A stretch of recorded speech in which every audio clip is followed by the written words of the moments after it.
नमस्कार. श्री स्वामी समर्थ. सध्या देशातलं वातावरण तापलेलं आहे. जेन झी आंदोलनाने प्रेरित होऊन भारतामध्ये पण आंदोलन सुरू झाले. दिल्लीच्या जंतर मंतरवर, महाराष्ट्रात, देशाच्या विविध शहरामध्ये. अभिजित दिपके नावाचा व्यक्ती आहे, तरुण आहे. ज्याच्या नेतृत्वाखाली हे आंदोलन सुरू झालेले आहे. कोण आहे हा अभिजित दिपके? त्याचा इतिहास काय? त्याची पार्श्वभूमी काय? कुठून आला? किती शिकलाय? कुठे शिकलाय? कुठे नोकरी करत होता? अमेरिकेतून भारतात आला. तिकडनं काही तो पोस्ट टाकत होता. म्हणजे नीट परीक्षेमध्ये जे काही घोटाळे झाले आणि आत्तापर्यंत काही दशकांपासून परीक्षांमध्ये हे घोटाळे होत आलेले आहेत. ही काय पहिलीच वेळ नाही आहे. त्यांनी पोस्ट टाकायला सुरुवात केली. त्याच्यावर भारताचे सरन्यायाधीश यांची काहीतरी एक टिप्पणी आली होती. या अशा प्रकारच्या टिप्पण्यांवर त्यांच्या तोंडून कॉकरोच असा एक उल्लेख झाला होता. मग ती कॉकरोच जनता पार्टी स्थापन झाली. आदरणीय बाबासाहेब आंबेडकरांचा फोटो घेऊन तो विमानतळावरनं दिल्लीमध्ये उतरला. अमेरिकेत काय करत होता? ठीक आहे. काही दिवसांनी सोनम वांगचुक आले, जे आझाद लडाखच्या आंदोलनातून प्रकाश झोतात आले होते. स्वतंत्र राज्याची मागणी करत त्यांनी आंदोलन केलं होतं. त्यांना जेलही झाली होती, अटकही झाली होती. ते उपोषणाला बसले. आज जवळपास 22वा दिवस आहे त्यांचा उपोषणाचा. 22 दिवस उपाशी राहिल्यानंतर माणसाच्या शरीराची अवस्था काय होते? कोणतंही अन्न नाही घेतलं तर त्याचं क्रिएटिन किती वाढतं, त्याची शुगर किती रेग्युलर होते, शरीरामध्ये जे आपले अवयव आहेत ते काय उत्तर द्यायला सुरुवात करतात, हे सगळं काल झालं. मुळात अमेरिका प्रेरित किंवा ट्रम्प हे राष्ट्राध्यक्ष झाल्यानंतर अनेक देशांमध्ये जेनझीची आंदोलनं झाली. थोडा बारकाईने विचार केला ती अशा देशामध्ये झाली जे ट्रम्पची आवडती राष्ट्र नव्हती. बांगलादेशमध्ये झालं, तिथे त्यांना यश मिळालं. नेपाळमध्ये झालं, तिकडे बालेन शहा तरुण प्रधानमंत्री झाले. आणि सुरुवात झाली होती भारतामध्ये धमक्या द्यायला. काही मोठे मोठे प्रवक्ते, पत्रकार हे भारतामध्ये होईल सांगत होते. आणि सुरुवात झाली.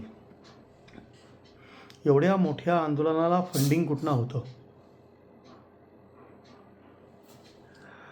तसं बघितलं तर अमेरिका देश हा नेहमीच भारताचा द्वेष करत आलेला आहे. आणि एवढ्या मोठ्या अस्थिर जागतिक परिस्थितीमध्ये भारताने आपला GDP मेंटेन ठेवला आहे. ती एक जलन आहे त्यांच्या मनामध्ये आणि ते दिसतं आपल्याला. टेरिफ लावणं वगैरे या गोष्टी चालू आहेत त्यांच्या.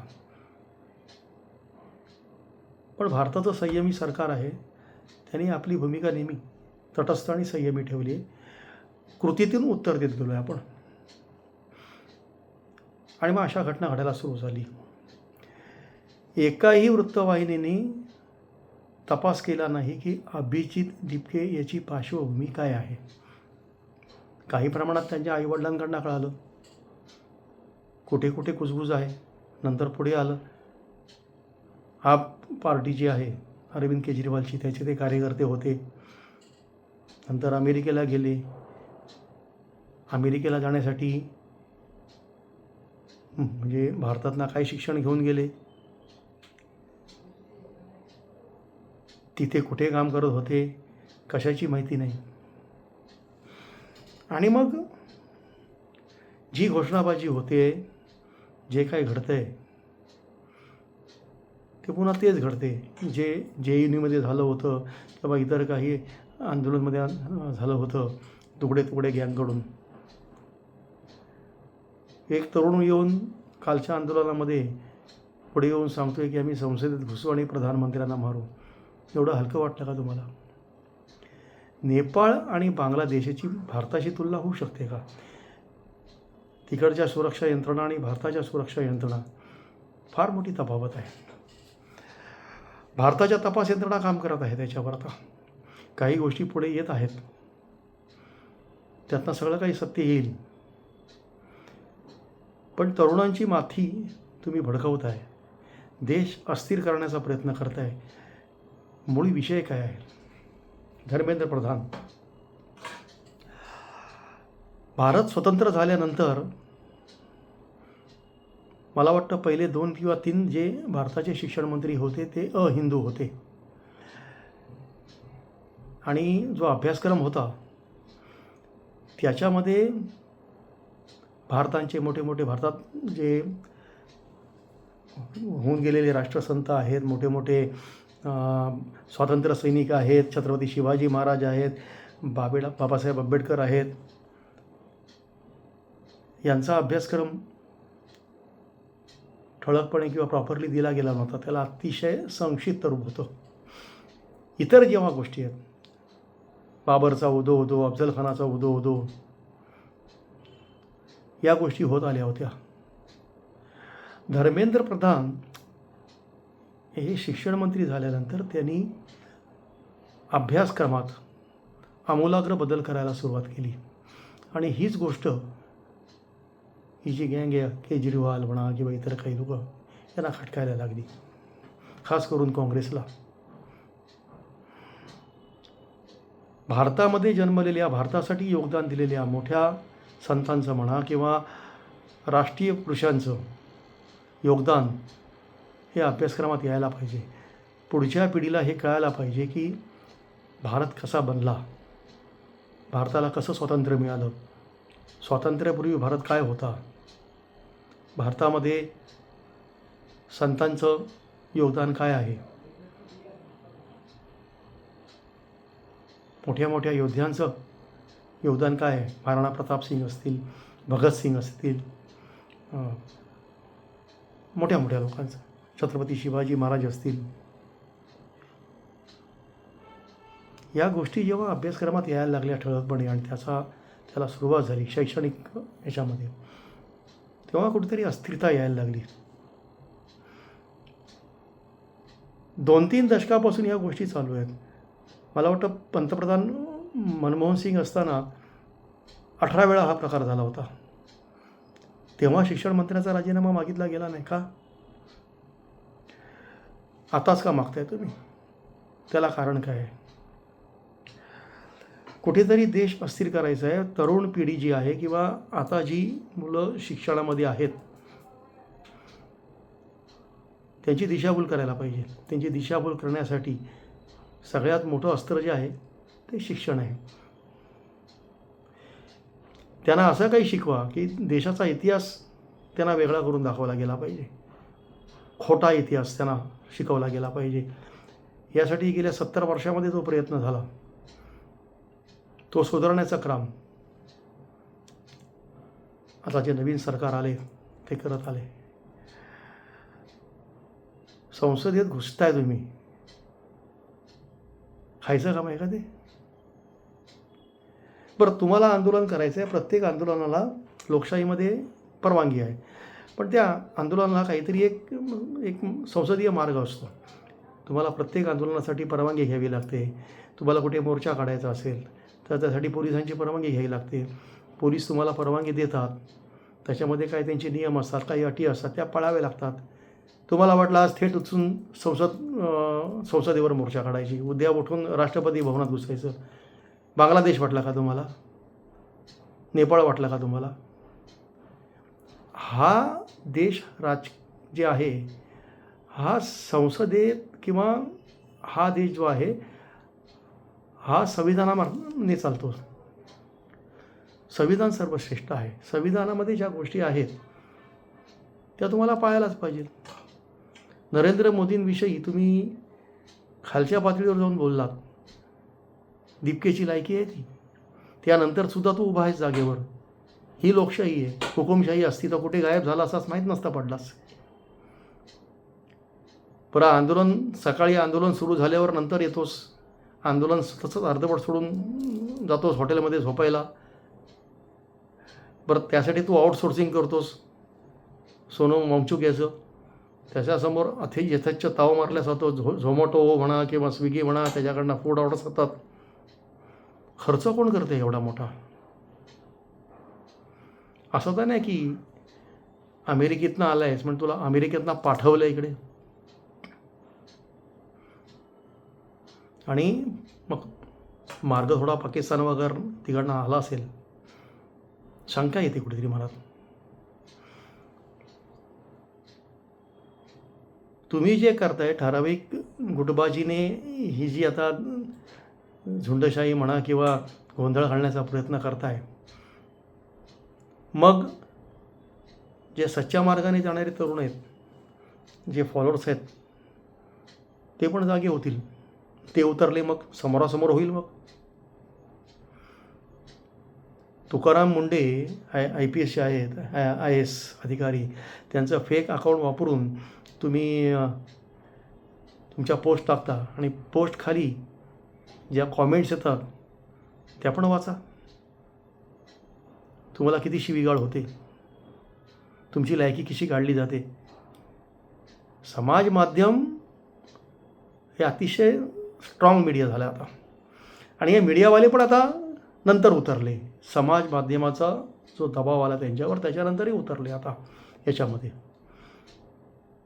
आणि त्याच्यानंतरही आंदोलनाला बळकटी आली. पाणी मुरते कुठेतरी. सुरुवातीला हा मीडिया जो आहे हा शांत बसला होता. इलेक्ट्रॉनिक मीडिया, समाज माध्यमांवर सगळं काय चालू होतं. मला वाटतं न्यूज 18च्या याच्यावर पण आलं होतं. समाज माध्यमानं त्यांची लायकी कळली की मीडियावर आम्ही तुम्हाला घेत नाही म्हणून तुमच्या आंदोलनाला धार येत नाही. आणि मग त्याने चालू केलं आणि धार आली. चांगली गोष्ट आहे. सुनियोजित काहीतरी चाललंय का? बऱ्याचशा गोष्टी समोर येत आहेत. लोकांनी जागरूक राहायला पाहिजे. शांत डोक्याने विचार करायला पाहिजे. नरेंद्र मोदी यांना टीकेची सवय झालेली आहे. आणि जे विरोधी पक्ष आहेत, ज्यांना मला वाटतं कुठलाच आधार दिसत नव्हता, तर बुडत्याला काडीचा आधार तसा त्यांना हा आधार भेटलेला आहे. आज पंतप्रधान निवासावर तुम्ही मोर्चा काढताय. सुरक्षा यंत्रणा ज्या आहेत त्या सक्षम आहेत. तर पुढे काय होईल? भारताचा पंतप्रधान हा जगामधला सगळ्यात सुरक्षित पंतप्रधान आहे. आणि एवढ्या हलक्यात घेऊ नका भारताला तुम्ही. स्वप्न पडायला लागली दीपकेला, एखाद्या राज्याचा मुख्यमंत्री किंवा भारताचा पंतप्रधानही होईन मी. खायचं काम आहे.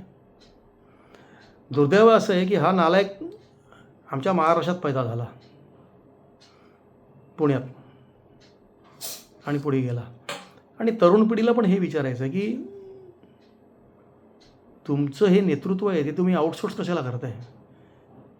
ज्या काही गोष्टी घडल्या त्याचा तपास चालू आहे. मोठ्या मोठ्या शिक्षण संस्थांचे, ट्युशन क्लासेसचे जे मालक आहेत ते आता आतमध्ये आहेत. तपास यंत्रणांकडून त्यांचा पूर्ण तपास चालू आहे. काही गोष्टी बाहेर येत आहेत आणि याच्यावर सुप्रीम कोर्ट आहे किंवा कोर्ट आहे, योग्य देखरेख ठेवून आहे, ते निर्णय देतील. तपासामध्ये जर धर्मेंद्र प्रधान हे दोषी आढळले त्यांना राजीनामा द्यावा लागेल. पण प्रशासकीय व्यवस्थेत अशा काही घटना घडल्या असतील, आणि त्या घडतातच. आपण निवडून दिलेले जे लोकप्रतिनिधी असतात हा एक भाग आहे, आणि दुसरा आहे प्रशासकीय यंत्रणा, जे IAS अधिकारी आहेत किंवा सरकारी अधिकारी आहेत. ही यंत्रणा राबवणार आहेत. नक्की घोटाळा कुठे झाला याचा शोध होईलच, आणि तपास यंत्रणांवर विश्वास ठेवायलाच पाहिजे. अख्खा ट्रक भरून दगड आले होते. मला वाटतं 4-5 ब्रासच्या वरतीचा ट्रक होता मोठा. कशासाठी आले ते? मग तुम्ही आधीच ठरवलं होतं. काय करायचं ते. तुमच्या मागे कोण आहे तुम्हाला हे सगळं प्रशिक्षण देणारा किंवा तुम्हाला सगळं मार्गदर्शन करणारा. भारतातल्या तरुणांनी सजग राहायला पाहिजे. नीटची परीक्षा पण झाली, निकाल पण लागला. आपल्या महाराष्ट्रातली मुलगी मुलींमध्ये पहिली आली, आनंद आहे आम्हाला त्याचा. आणि पूर्ण परीक्षेमध्ये भारतातून ती 5वी आली, आनंद आहे. त्यांच्या घरात जल्लोष आहे, त्यांच्या घरात कुठली तक्रार नाही आहे. जे काय घडलं त्याच्यानंतर फेरपरीक्षा झाली, निकाल लागले आणि मग सुरुवात झाली. तर तरुणांनी याकडे लक्ष घेऊ नये, अशा गोष्टीत स्वतःला फरफटवू नये. चांगल्या प्रकारे अभ्यास करा. आपलं भविष्य समजून घ्या. स्वतःला पुढे घेऊन जा, भारताला पुढे घेऊन जा. खरा इतिहास समजून घ्या, त्याला फॉलो करा. याच्यामध्येच तुमचं आणि भारताचं भलं आहे. नमस्कार.